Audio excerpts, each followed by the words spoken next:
Good afternoon. My name is Marilyn Brown, and I'd like to welcome you to the second of our climate dialogue. It's been a year since our first dialogue, and much has happened to motivate a second round of discussion. Right, we've rejoined the Paris Accord. We got a lot of solar and wind expanding rapidly across the U.S. We have President Biden proposing an infrastructure bill and preparing our highways and bridges against the ravages of a changing climate, because the climate really is indeed changing. So today's 2021 climate dialogue is part of a global initiative led by Eben Goodstein at Bard College. There are more than 100 institutions, universities participating from all 50 US states and from more than 40 countries. So you are taking part in a very big global event focused on combating the impacts of climate change. The Georgia Dialogue is hosted by Georgia Tech's Climate and Energy Policy Laboratory, and it is supported and sponsored by Drawdown Georgia, the Ray C. Anderson Foundation, and the Brooke Byers Institute for Sustainable Systems. So today, we're going to focus our discussion on promoting a green recovery and a just transition in the state of Georgia. We're also going to talk about 5 specific solutions that are ready for prime time in this state, and that will be our focus in the breakout room discussions that come at the end of our presentations at the beginning here. And those discussions will cover solar, EVs, electric vehicles, retrofitting buildings, land sinks, reduced food waste, more trees, and beyond carbon issues like the environment, public health, equity, and jobs. So without further ado, I am pleased to begin our event this year with some welcoming remarks from John Lanier, the Executive Director of the Ray C. Anderson Foundation. John. Thank you, Marilyn. It's such a privilege for me to be a part of this, to have Drawdown Georgia be associated with this event and a part of this broader conversation, this global conversation. I think what we are all collectively doing here in Georgia shows real innovative leadership, and a part of that is this movement, this network that we're building that is Drawdown Georgia. For anyone who isn't familiar with what it is, let me give you in brief an understanding of it. Drawdown Georgia began a number of years ago when the Ray C. Anderson Foundation convened experts within our state on climate. And we asked the question, what can Georgia do? What can be our greatest contribution to reversing global warming? And we realized that there was a real opportunity to lead on solutions. We were inspired by the work of the nonprofit Project Drawdown, which has modeled and measured the planet's most substantive solutions to reverse global warming. It culminated with a best-selling book in 2017 showing the 100 best climate solutions. And it transformed the dialogue around climate at a global scale. People began to see themselves in the work of scaling climate solutions. They began to see themselves as a part of the solution to global warming. But Project Drawdown, there was one thing that they could not do. They could not tell any one region what their most substantive solutions are. What works best here in Georgia is probably not going to be what works best in Alaska or in Maine or in Arizona. Every state, any region really around the world would have its own optimal solution set. But nobody had bothered to go and figure out what their solution set was. So we decided to innovate in that way. Drawdown Georgia began, therefore, as a research project looking at what climate solutions have the greatest potential within the state of Georgia. But it didn't start and stop with greenhouse gases and complex calculations around carbon dioxide equivalent. We realized that understanding just the carbon was not enough. We needed to understand all of the ways that climate solutions matter to the people within our state. And that's what's behind the beyond carbon piece, which you'll be hearing a bit more about. We wanted to know what climate solutions can advance equity, can enrich the economy, can heal our natural environment, and can improve public health. And with this research backbone into the best climate solutions for our state, the work of Drawdown Georgia is now to build a movement, to get as many people statewide as possible engaged in this work of scaling the best climate solutions for our state. But then we hope the impact goes beyond Georgia, and that what we are doing here will inspire other states, other regions, to follow suit, to do the same, to develop their own climate roadmaps, if you will.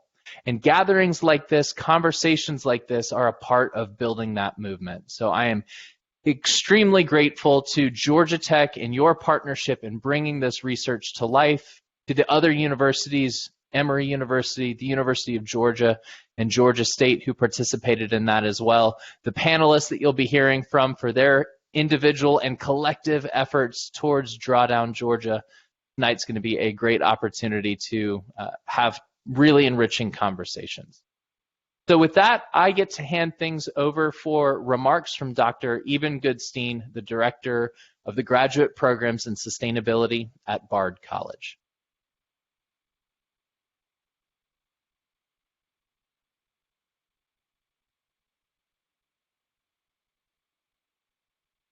Welcome to the Solve Climate Global Dialogues. You're participating in one of 125 events held across the planet, including in almost all 50 U.S. states, part of a global project called Solve Climate by 2030. My name is Eben Goodstein, and I'm an economist and director of the Graduate Programs in Sustainability at Bard College in New York, the lead organizer for Solve Climate. This last year has been difficult for everyone. As the world looks forward to recovery from COVID, we are focusing tonight on the most important question facing humanity. What can we do in this year in our regions to help solve climate change while supporting struggling communities that have faced widespread loss of life, economic disaster, and joblessness?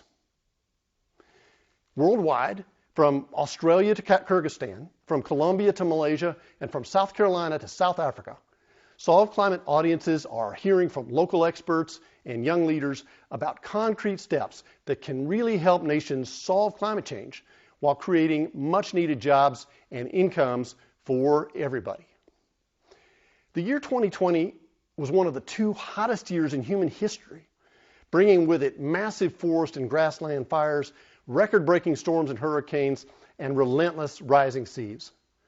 Solving climate is the challenge which the human species must now face. There's hope for the future. Solutions have continued to advance. This year, China committed to building a carbon-neutral economy, while the U.S. rejoined the Paris Agreement. Solar, wind, and battery prices continue to fall, while major car companies have been rushing to electrify the global fleet. Worldwide, movements for Black Lives Matter and Me Too are leading in bringing much delayed and urgently needed justice to the world. Time is short. We have until 2030, 10 years to solve climate. We can get a lot done in this decade. We have the solutions, but only if we focus the world on climate solutions and justice, and then do the work we have to do in our own cities and regions. For students listening, you are the leaders. Without you, the future we envision will not come. I'm asking tonight for your help. We're going to discover powerful ideas for climate solutions and climate justice and how you can be a part of the solution. But this message must reach beyond those of us who are listening right now. Would you ask all your teachers this week in every subject to make climate a class? The teacher can assign tonight's webinar's homework for the students and then afterwards have a one-class period discussion. And we mean every subject, from art to engineering, psychology to business, dance to chemistry. Teachers don't need to be a climate expert to lead a discussion about climate change. The Solve Climate project has easy-to-use teacher's guides in nearly every subject and in 3 languages to help teachers make climate relevant to their class. It only takes courage. Don't take no for an answer. Ask them, why not? This is your future. You'll be surprised how many teachers will say yes and thank you. Imagine you, thousands of leaders like you around the world, asking their teachers once every school term to make climate a class. That means every term going forward, hundreds of thousands, millions of students worldwide in their classes talking about climate solutions. COVID has shown how fragile our global economy and society are to extreme events. It's also shown that vulnerable people are facing the hardest, most damaging impacts. This is also true with climate change. Science has made it clear that unchecked, global warming will mean an unending onslaught of extreme events, causing untold suffering for humanity and all creatures, species driven to extinction, a planet of environmental refugees. And yet, in many ways, this is the most exciting time to ever be alive as a human. We have the tools and networks and technologies to rewire the world with clean energy, reimagine the global food system, reinvent transportation, and regenerate forests and grasslands, and be well on our way to solving climate by 2030. Tonight, we will learn how to do this in our own cities, our own towns, our own regions. Thank you for the work you will do to promote climate solutions and a just world.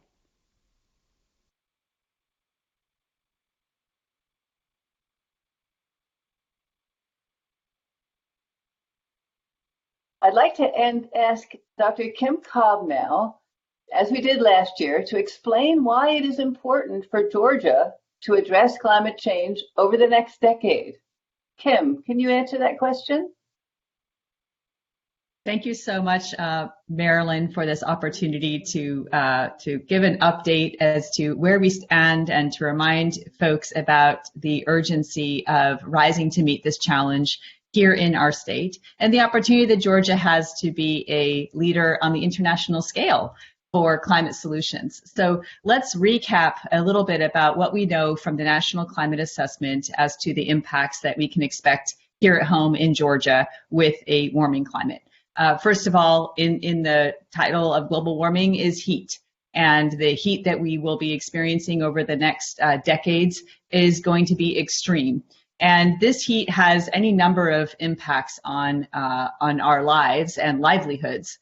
First of all, I'll flag the impact of extreme heat on human health. And of course, this is the leading cause of weather-related death in the United States, extreme heat. And it's particularly in Atlanta, where urban temperatures in a city like Atlanta can reach 15 degrees higher than the non-urban areas outside. So this is really something that's going to continue to threaten the most vulnerable communities and residents in Atlanta. But of course, the entire Southeast is already quite a hot place.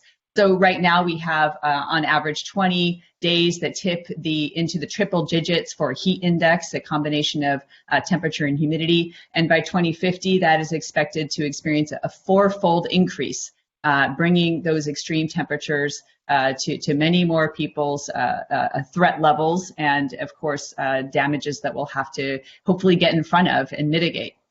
Heat also brings a shift in the climatological zones for mosquitoes and ticks that can bring diseases. We're already seeing some of that creep into the southern states as we see these outbreaks related to Zika, for example, heat-related impacts. Heat also has dramatic implications for drought. Because the soil moisture decreases with increasing ground temperature, and that kind of desiccation can lead to more extreme and persistent droughts. Those droughts, in turn, are related to an increase in expected wildfires, even here in the Southeast, and something that we have seen creep in our collective consciousness over the last several years, something that science helps us understand will be an increasing feature of our climate extremes here in the Southeastern United States. Extreme precipitation is another direct consequence of that heating of our Earth system. The atmosphere, a warmer atmosphere can hold more moisture, and that can, when it is squeezed out, deliver more rainfall per unit time in a warming world than in previous pre-industrial era. And so that's something that we have already seen in the data to date, and we know will increase going forward. Simple consequence of physics. This will have implications for freshwater management, of course, for agriculture, really critically important here in Georgia, and of course, flooding that we may experience here in Atlanta and, of course, across the state as a consequence of that extreme rainfall. Moving down to the coast, we see, of course, an expected increase in sea level rise already baking in to the records in Fort Pulaski and Savannah and all over the coast as people grapple with blue sky flooding, sunny day flooding, king tide flooding, catching the headlines more and more as coastal communities come to grips with the fact that they're going to be facing many feet of sea level rise in coming decades, 1 to 4 feet from the National Climate Assessment by 2100. But they note that 10 feet is possible by 2100, simply an unfathomable number for many low-lying, vulnerable communities across the Georgia coastline. And, when we think about the coastline, we have to talk about the implications for those storms that we're seeing more and more of in recent years. Much research going into helping us understand the landscape for increased extreme storm activity on the coastline. Very active area of research, and one of the things we do know from these large tropical systems that come up in the form of hurricanes is that they're going to be packing more moisture within them as they make landfall. And so these are going to translate into very severe coastal flooding events that is going to compound on those rising sea levels to just bring a lot more misery and suffering to coastal communities going forward, even if hurricanes themselves do not intensify in wind speeds, for example. Now, you have to kind of step back and remember that all of this is happening across social systems and our economy and a landscape for vulnerability here in the Southeast, which is extreme. We heard it from the speaker just now, but the Southeast is home to many low-income, often communities of color, historically marginalized communities that are going to be at the front lines of these kinds of climate change impacts going forward.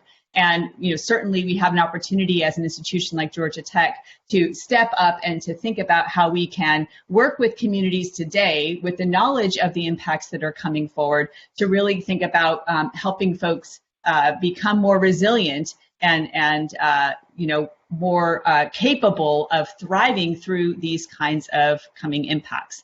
And so with that in mind, I'd like to highlight just 2 projects quickly. People can look for them on the web. I don't have time to go into them. But Georgia Tech is working with communities right now down on the coastline with our Smart Sea Level Sensors project, working with historically marginalized communities, as well as beginning to work with indigenous communities along the coastlines to think about what a just and sustainable future for these communities looks like under continued flood risk that's only getting worse through time. So working across sectors, working across disciplines, bringing social scientists in conversation with engineers to think about what solutions might look like for tomorrow's flooding, but what they also might look like for the next decades of flooding as well. Closer to home here in Atlanta, a new partnership called Urban Heat ATL works with the West Atlanta Watershed Alliance, Partnership for Southern Equity, Spelman College, and the City of Atlanta to think about how we could get in front of these extreme heat events, which have already left a lasting toll on communities over the last decades. We know that's getting worse going forward. Working with students to help map these heat extremes, deliver that data to the city, and think about what kinds of policies will help us go forward. I wanted to flag that in these cases, we're talking about resilient communities, but the kinds of changes that are going to happen may also help mitigate climate change, the emissions that are causing climate change, reduce those greenhouse gas emissions. The one thing to highlight is the Drawdown Georgia solution around housing. Retrofitting housing to be more efficient and energy efficient will, of course, reduce the need for energy and related greenhouse gas emissions, but it's also going to advance equity. It's going to advance resilience. It's going to advance public health for the most vulnerable communities around us.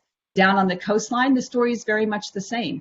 Coastal wetlands, a long point of cultural pride and heritage for communities that are now grappling with many compound challenges, including COVID, and thinking about coastal wetlands as one of the top 20 solutions from Drawdown Georgia for drawing down emissions. Coastal wetlands being one of the nature-based solutions to coastal flooding as well. And so I wanted to highlight the intersection between resilience and adaptation and emissions reductions that Drawdown Georgia has highlighted, and really help folks understand that Georgia Tech is working and acting on this, and through a larger statewide network called the Georgia Climate Project, helping people find each other in this complex space of partnerships so that we can design lasting solutions that combine emissions reductions, adaptation resilience, and climate justice as we think about really what is the triple win there. That is where we have the work outlined for us, and that's where we can have the largest impact. Thank you so much, Marilyn, for allowing me to speak here.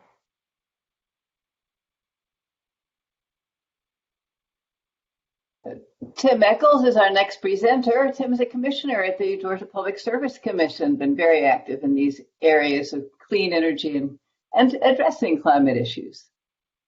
Thank you, Dr. Brown, Dr. Cobb, and other guests today. As we think about policy, right? Policy is usually created by an elected official or an appointed official. And as a statewide elected official here in Georgia, we have created a system back in 1879 called the Public Service Commission. Every state has one. Some of their names might be Public Utility Commission or Corporations Commissions, but they all have this role in either regulating utilities, somehow interacting with an agency like the Environmental Protection Division, or maybe regulating phone companies, digging as it occurs, in construction under the 811 law. So I've been in this role for about 11 years. And one of the things that I want to encourage our attendees and our viewers today to think about is that reasonable minds can disagree. And as a Republican, I mean, I'm an evangelical. I have 7 children. I'm pro-life. I attend church every Sunday. I'm that person that you go, oh, wow, I've never met one of those people before. But not only am I that person, but I'm a statewide official that's responsible for regulating energy. And it's important, as I've told my solar friends and my left-leaning friends, look, you need to learn to speak Republican. Even if you're not a Republican, you need to learn that foreign language, because the things that might motivate you, the language that you might use might in fact be offensive to me or other officials, and you may need to say it another way. And you might be sitting there going, well, why should I change, the way that I talk? Well, the reason you want to change the way you talk is that you want to be effective, right? You want to be able to move your agenda, your belief, your worldview forward. So take something like the drawdowngeorgia.org website, drawdownga.org. There's a great CRV, a tool there that has 20 inputs that would input an impact on CO2 emissions. And some of them you may think about all the time. A couple of them I'm kind of in charge of, like up on the electricity side, there's 5 inputs. So you've got landfill methane, large-scale solar, rooftop solar. Well, I, along with my colleagues, I set the policy for that. Now, in states like Florida, North Carolina, California, the governor appoints these people, and pretty much the governor's agenda carries all the way through those appointments. That's often how appointments work. But when you have constitutional officers that can't be fired by the governor, right, that it can only be fired by the 11 million people in the state, then you've got a different kind of an animal there. And it's to your benefit to learn to interact with officials of all political stripes, not only to interact with them, but to have their cell phone number in your phone, to take them to lunch, to engage them in conversation, to go to the ball game with them, to go to conferences with them, to build relationships with them. Why? Well, because so that your opinion might carry special weight.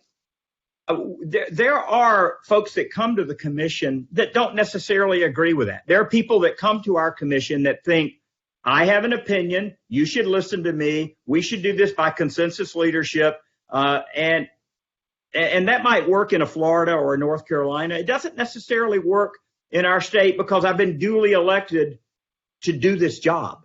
And so I listen to everyone. I love to have relationships with people. I love to get their input.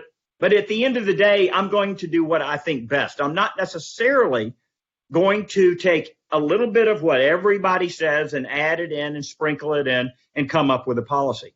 That's not how it works in a state where you're elected. And at the end of the day, if the voters feel like, I don't like the way he's doing it, they're going to send me home and I won't be there anymore. But there's lots of things that you can do that might be different than you think. And I encourage you to take a look at the drawdownga.org website and look at the viewer and look at the 20 categories. And some of these things might surprise you. Yeah, you might be thinking, electric vehicles, is that there? Yeah, that's there. I'm on my 5th electric vehicle. Solar, is it there? Yeah, I put solar thermal on my house. But what about forest stewardship? Were you thinking about that? Were you thinking about wetlands, as Dr. Cobb mentioned? What about composting? Have you ever tried composting? Do you know anyone that's composted? What about refrigerant management? I guarantee you haven't thought about refrigerant management, retrofitting. So there's lots of things that you can take a look at and go, wow, okay, that brings a little bit of change. That one, and I mean, clearly the largest input is utility scale solar. And that is what I have been working on for 10 years. And we have a lot of it. No, it's not on the tech campus.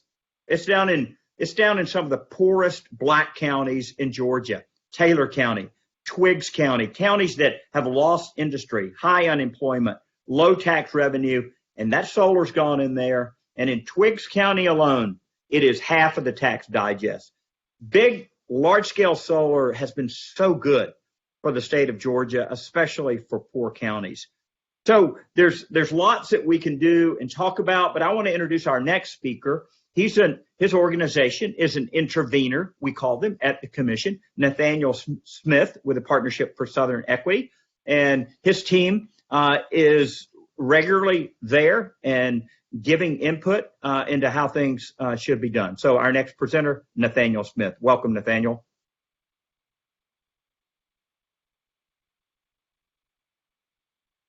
Thank you, Tim. And I'm just going to wait for me to have an opportunity to come up.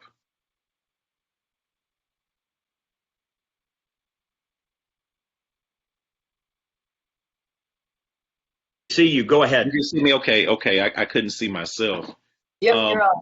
Okay. Well, thank you, Tim, for the introduction.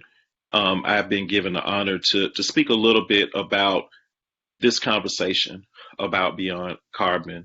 How do we get towards a more resilient society through climate remediation and even more so what some people call a just transition. And I will say that, as a future leader, and I'm talking specifically to students and even current leaders who are working to create a more resilient and sustainable world, that none of that will occur if we're not also willing to understand the history of extreme extraction, and even more so how the way we have gone about powering our vehicles and driving our economy, how that has not only hurt our planet, but also our most vulnerable populations. There is a long history of that injustice. And if we are to really create a more sustainable world, it also has to be a more just world.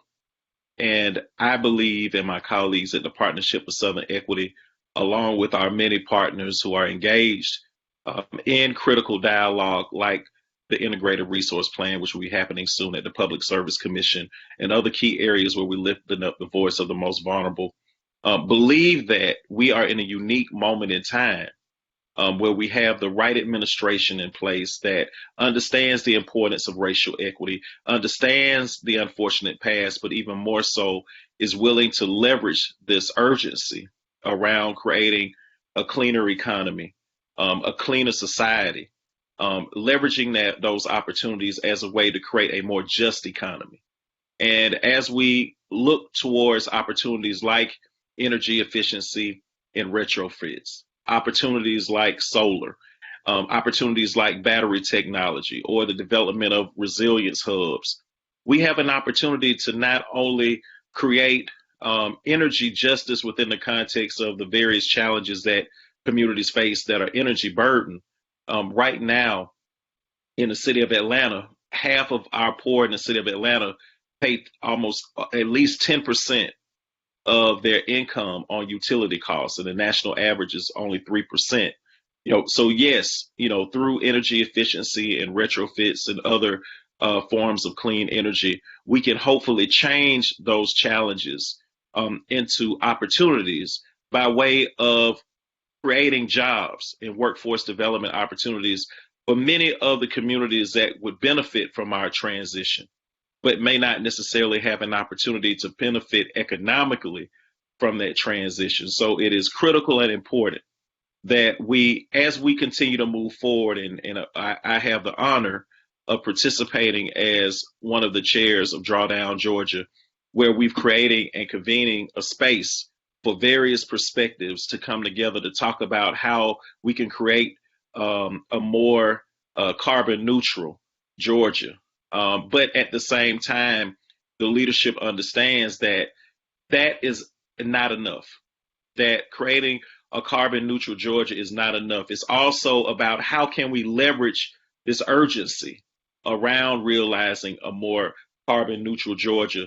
How can we leverage that as an opportunity to create a more just Georgia as well? And opportunities like the Biden administration's Just 40 initiative, where there's a commitment to setting aside 40% of contracting opportunities for energy, transportation, water, remediation of waste, to go towards communities of color and business owners of color and women, is a great start on the federal level. But on the local level, we also must work to ensure that equity is at the center of our climate and energy policies. And the most critical way that you can accomplish that is by working to ensure that the voices of our most vulnerable have a chance to be heard and participate in the conversation. I believe, as well as our colleagues who are engaged in this work, we believe that the people that are closest to the problem are actually closest to the solution as well. We also believe that our elected officials work for us. And so we have to do what we can to ensure that the voices of all of the elected officials' constituents are heard, and not just the voices of the powerful. We also believe that we have a shared destiny as a community. And if we are to move forward, it has to work for all of us in terms of the policy decisions that we are advancing, and not just a few of us. So again, I think that we have an opportunity, as we have these conversations around moving beyond carbon, to really begin to right the wrongs and the injustices that we've experienced in a way that will allow us to create not only a more resilient planet and sustainable planet, but also a more just Georgia, a more just American South, and a more just nation. And so with that, I have the honor of introducing Mr. Shane Totten, who is, of course, a great guy. And he also serves as the Director of Strategy and Impact at Southface. And Shane, take it away. Looking forward to hearing what you have to say.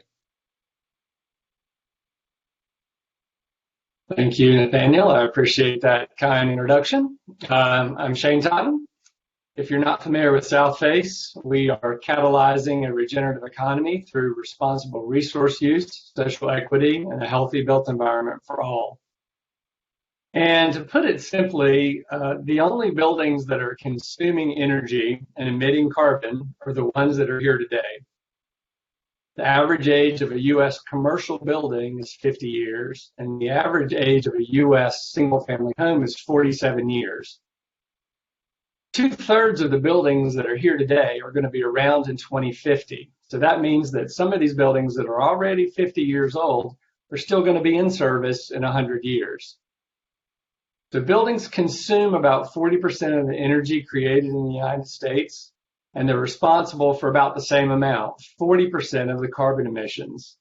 Now, a quarter of that comes from building materials and constructions, and that's known as a building's embodied carbon. That's a whole nother conversation for another day. But that remaining amount, there's something we can do about it. There's substantial opportunity for reducing annual carbon emissions by investing in residential and commercial building retrofits. And the beauty of investing in retrofits today is that there's a compounding effect to the carbon that's saved, making savings today more valuable than anything that we're going to do in 2030 or 2045 or 2050. So it's imperative that we get a move on aggressive retrofit programs today. Now, when we talk about retrofits, we're talking about post-construction improvements that improve a building's performance. LED lighting conversions, high-efficiency mechanical replacements, like high-efficiency air pumps, improved air sealing and better insulation, high-efficiency windows, programmable thermostats, high-efficiency water heating, even improved plumbing fixtures. We've learned that retrofits, each one on their own, might not have the impact that we desire, but when we bundle them, we really get a great payback, because the whole impact of a bundled kit is greater than the sum of the individual parts. And these are technologies that are on the shelf today. These are things you can buy in Home Depot or the Ace Hardware, that your HVAC person, your lighting guy, they all have access to these, right off the shelf. We've got to make sure that there's equitable access to these things, make sure that everybody can afford or be able to somehow acquire these retrofit appliances, equipment, and technologies. Utilities are helping lead the way by providing consumer rebates and incentives to replace low-performance equipment. But some people still lack the capital or the financial resources even to cover the rest of that cost. And so equity becomes an issue. But if we look at retrofitting just 20% of Georgia's 4.2 million homes to be just 20% more efficient, we can eliminate 1 million tons of carbon dioxide equivalent per year. So imagine if we could retrofit 50% or 75% or 100, what the impact is going to be. And remember, there's a compounding effect. So the sooner we do this, the better off we are on the back end. That demand is going to create new opportunities for clean energy jobs, multiple sectors. Pretty exciting in terms of workforce development and the potential for folks to have a piece of the new economy, the green economy. At Southface, we have retrofit programs for commercial buildings and for residential buildings. And typically we can see at least 20% improvement in commercial buildings with some of this off-the-shelf, easy to do stuff like programmable thermostats. We see home renovations at 50% improvement, sometimes as high as 95%, depending on what the building was like before we got a hold of it. At Southface, we consider the impact of retrofits on the built environment, but also the natural environment and what we call the social environment or the human fabric. Reducing demand reduces the generation of electricity by fossil fuels, and that improves air quality. It also improves ecosystem services, the water we drink, the agriculture from which we eat. Where you save electricity, you save water, and vice versa. That's really important as we enter periods of prolonged drought. We have water wars with Florida and Alabama that still haven't been resolved. Improving efficiency reduces the energy burden. As Nathaniel just explained, some families face double-digit energy burdens. We're currently working in some Southeast cities where energy burdens are hitting almost 30%, 10 times what the national average is. And that means that low-income families who have reduced energy burdens can spend their resources on education, access to transportation, medication, healthcare, other quality of life issues. Atlanta Housing Authority notes that the main reason people move out of voucher qualified housing, that's private housing that is subsidized by the housing authority, is because the utility costs in those homes is too high. They can't afford to pay the rent, to pay their bills, put food on the table, and still manage to pay the light bill, the air conditioning bill, etc. Retrofits can really have a deep impact on improving conditions for indoor health and safety. People living and working in retrofit buildings are exposed to fewer triggers of respiratory illnesses like asthma and mold. The retrofits can play a role in creating conditions for housing stability and health equity in addition to drawing down carbon. That's why we've got to get started today. Marilyn, back to you.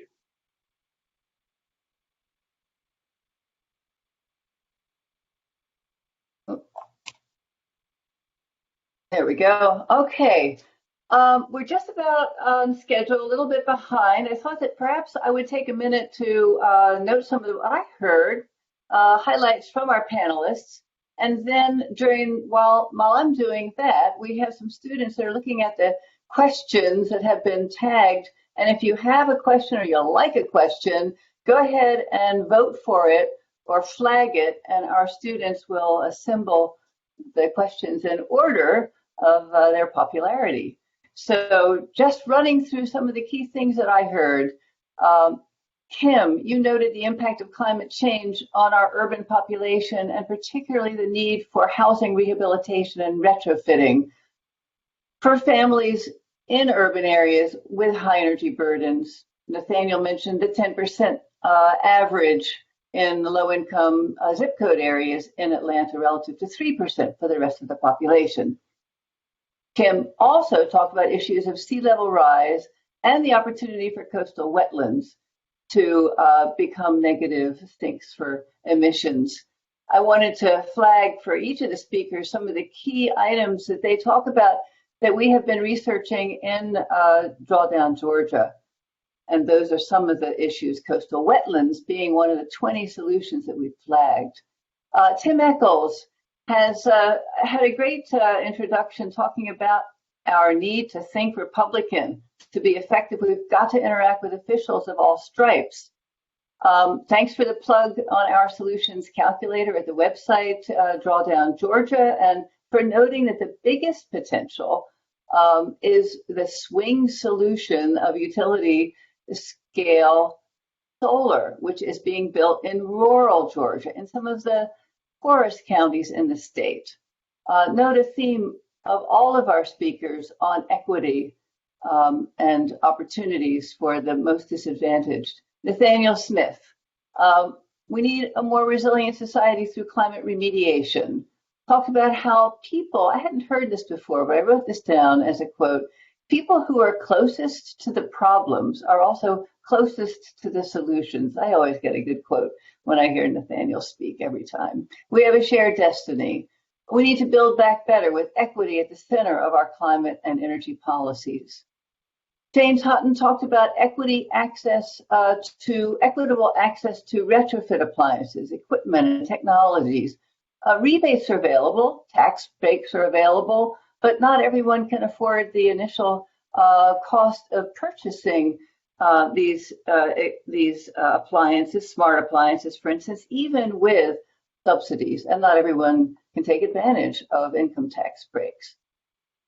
Just a great quote from our research on Drawdown Georgia, just 20% of our homes made 20% more efficient would deliver a megaton, a million-ton CO2 reduction in Georgia. Everyone talked about where the new jobs are going to come from, the next generation of jobs, and certainly building retrofits are a major job generator. So with that, I'd like to, rather than turn to the panel to have a sort of back and forth, let's turn to the questions. And my students have directed the questions to individual of our speakers. So I'm going to the document now, the Q&A document. And I see that we have one question here from Jonathan Drummond. Georgia Power has recently announced plans to add about 2,000 megawatts of utility scale solar by 2024, which is twice the drawdown of what we call the achievable goal. Will drawdown consider the goal for utility scale solar in light of, oh, let's see now, is that a question for, that may be a question for me since I'm the point of contact for, but let's ask, I want to twist it around and turn this back to Tim Echols.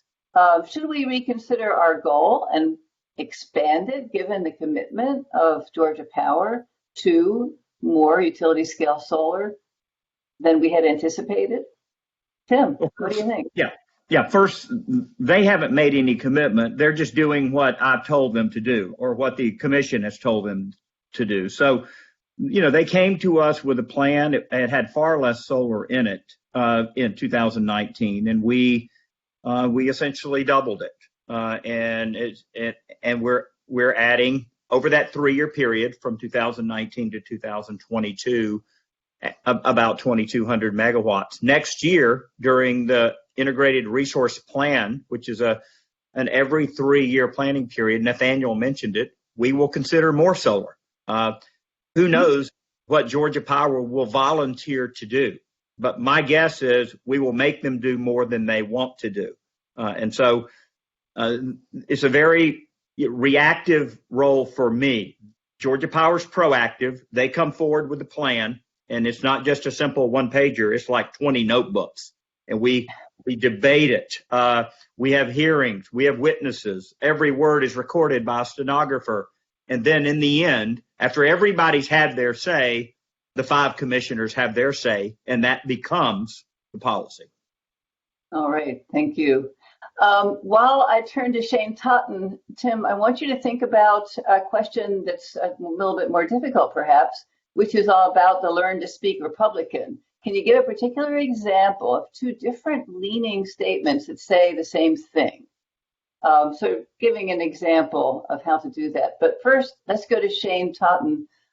Question from Charlotte King. Shane, with retrofitting and bringing it to scale for resilient cities and communities, is there an opportunity for apprenticeships, mentoring of women in this sector, including, for instance, solar battery storage as a tool? What do you think?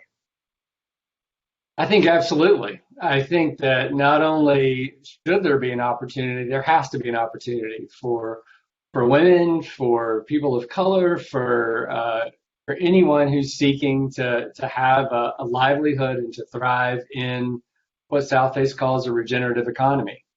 And so we've got to make sure that as that solar is coming online that Tim just talked about, that the procurement policies require contractors who are bidding to do the work, that they include apprenticeships of local employees, of local people, to participate in the construction of those new solar resources. And so it's up to us to make sure that every time the public demands an advance in clean technologies, that opportunities for people to thrive are included, giving them a chance to learn these trades and these skills so that after all of that solar is in place, we've got people who can take care of it, who can maintain it, who can make sure that it's as efficient as it can be for its useful life. Okay, great answer. A question for Nathaniel Smith. This is from Bob James. He's a volunteer with Citizens Climate Lobby and interested in carbon pricing. So effective carbon pricing that protects the low income and minority households from price increases. What's the best way for us to let low income and minority communities become aware of and support effective carbon pricing that protects price gouging and price increases to those disadvantaged communities? I am not sure how Bob is explaining that a carbon price can be waived for disadvantaged communities, but I imagine that there are plans being developed by the Citizens Climate Lobby to do that, and perhaps you're privy to some of those plans, Nathaniel. Well, I think, I've had conversations with the Citizens Climate Lobby before about working to ensure that, carbon pricing does not actually reinforce the inequities that we're trying to undo as it relates to transitioning towards a clean energy future. I think it's very, very important, when I say that the work, it's critical that the work is centered in racial equity in particular. I'm not just saying that because it sounds like the right thing to do, right? We have to do it in order to survive as a human species, right? We have to do it in order to ensure that all people are positioned to roll up their sleeves and to participate, in the emerging economy and be able to stand up side by side and speak out against the culture of extraction and injustices that we are experiencing on many occasions within the context of our clean energy policy making and other aspects of whether it be land use, health, and other areas that we're actively engaged in. And so, there has to be a level of empathy, right, embedded in the work around realizing climate solutions, that it can't just be about lowering carbon without understanding that we have to put policies in place that ensure that our most vulnerable aren't hurt even more, or as we create these new economies, that communities of color and women are locked out, right? Because the systems that have perpetuated the challenges aren't being restructured or changed. We're just putting new resources into bad systems, right? So for me, more than anything, it's about going to those communities and allowing them to co-create solutions around these particular challenges and opportunities that we're facing. A lot of times policy is done to those communities and not with those communities. And I think that we have to begin to create spaces for new voices to not only be heard within the context of this conversation, but also lead, right? New voices have to lead as well as be heard in this conversation if we're going to be successful. So the quick and dirty for me would be work intentionally to create spaces, right, for these communities that will be disproportionately hurt by this policy to actually provide their insight and actually work side by side with you to advocate for the changes that you want to see as relates to carbon policy. So, for me, that would be the best way to go. Because people who are closest to the problems are also closest to the solutions. Exactly, Marilyn. Exactly.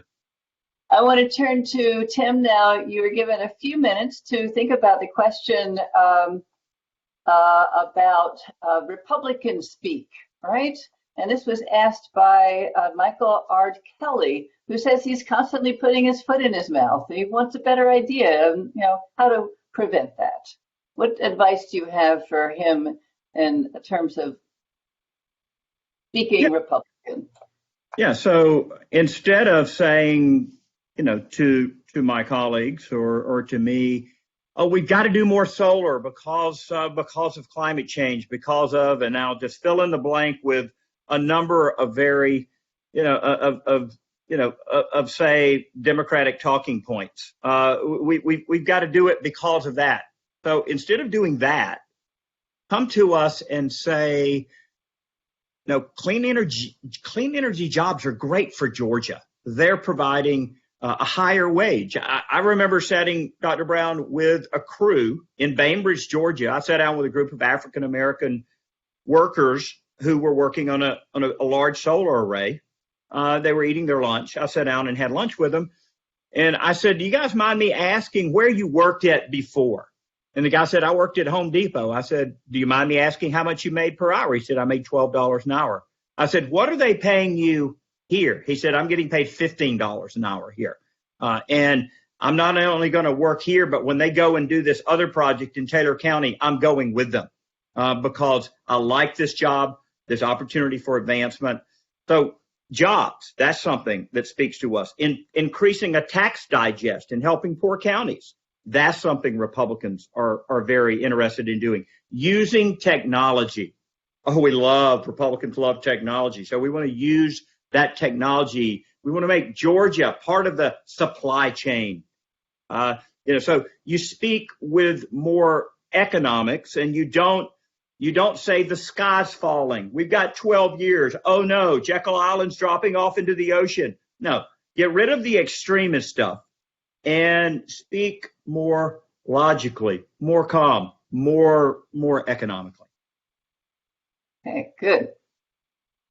We have a couple of questions about electric vehicles and about jobs, and I'd like to tee up the jobs part by first saying that I'm having solar put on my Cape Cod cottage today and tomorrow, yay, and there were 7 white guys out there doing that job for me. I had no influence on who the crew was going to be. I didn't know the Beacon Solar Company. I just was contracting through some government references.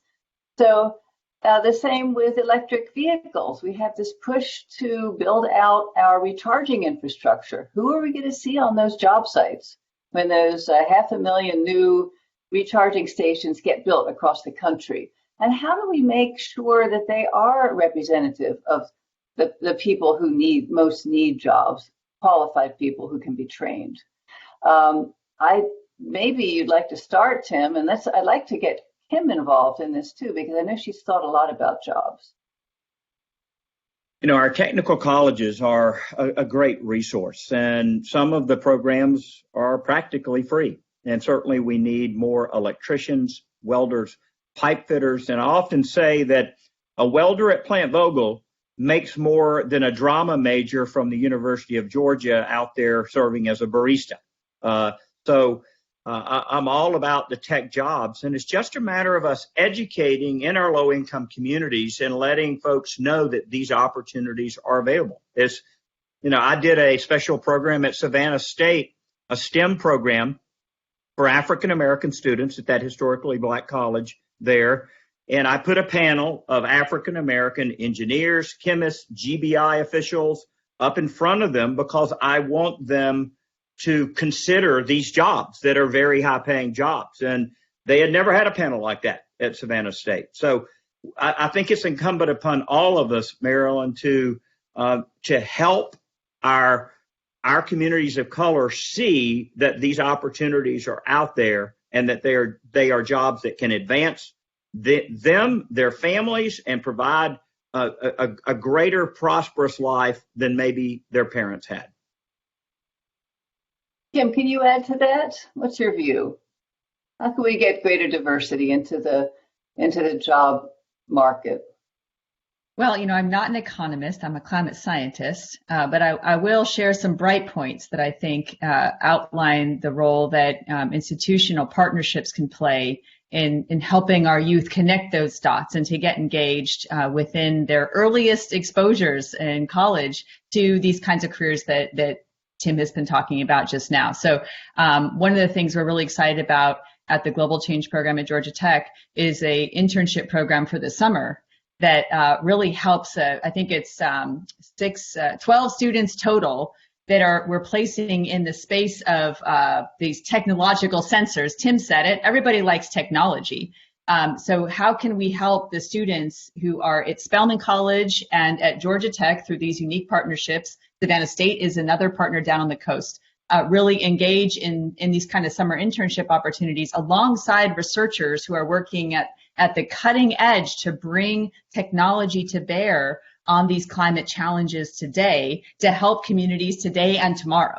So I don't think there's anybody who doesn't want to get involved in that space, learn the technical skills, build bridges between disciplines, recognize how sectors can come together to enact lasting change. And so that to me is a big bright spot. Another opportunity I see down the coast in Georgia here would be for something like a coastal equity and resilience hub, a massive proposal we submitted last year that has a huge component of workforce development through, Tim, not surprisingly, Savannah State as a core partner for that. And so those are the kinds of partnerships and multi-sector thinking that we need to do to get the young people today involved in the careers that they want to have. And the question is, how fast can our institutions rise to this challenge?